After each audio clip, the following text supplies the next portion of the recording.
Tanpa terasa, kita sudah memasuki minggu Advent keempat.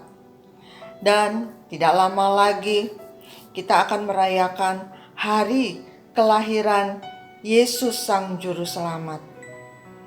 Apa yang hendak kita hayati ketika dunia merayakan kedatangannya? Di mata manusia saat ini, dunia sedang berubah. Pandemi COVID-19 yang sudah kita jalani hampir 2 tahun ini, yang berdampak banyak dalam pelbagai sendi kehidupan, membuat banyak manusia merasa rapuh, bahkan luruh. Masihkah makna Natal mampu melampauinya? Tuhan, untuk kedua kalinya kami hendak merayakan hari kelahiran-Mu dalam suasana pandemi yang sebelumnya tak pernah terpikir akan terjadi. Dalam segala kerapuhan kami, mampukan kami tetap bersandar kepada firman-Mu, agar kami dapat melanjutkan kehidupan kami sesuai rancangan-Mu. Kami berdoa di dalam nama Tuhan Yesus. Amin. Mika, pasal yang kelima, ayat yang pertama sampai dengan 4a. Demikian bunyi firman Tuhan.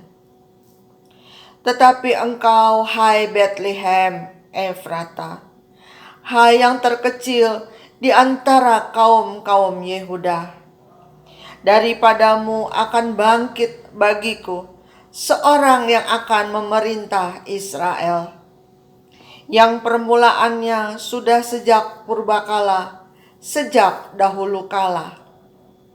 Sebab itu ia akan membiarkan mereka sampai waktu perempuan yang akan melahirkan telah melahirkan. Lalu selebihnya dari saudara-saudaranya akan kembali kepada orang Israel. Maka ia akan bertindak dan akan menggembalakan mereka dalam kekuatan Tuhan, dalam kemegahan nama Tuhan Allahnya.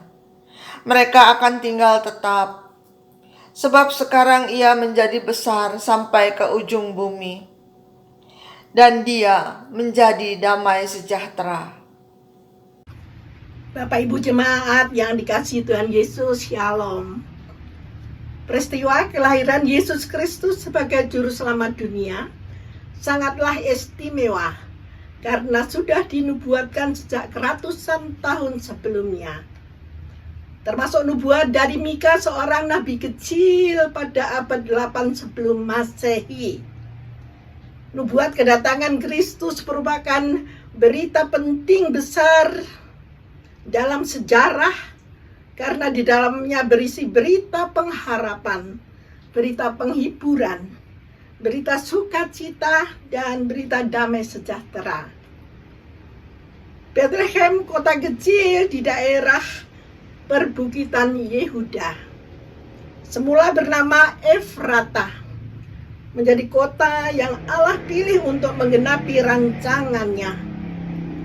Kota yang terletak sekitar 10 km dari Yerusalem ini bukan kota yang dibanggakan seperti Yerusalem, yang merupakan pusat keagamaan, ekonomi, dan politik.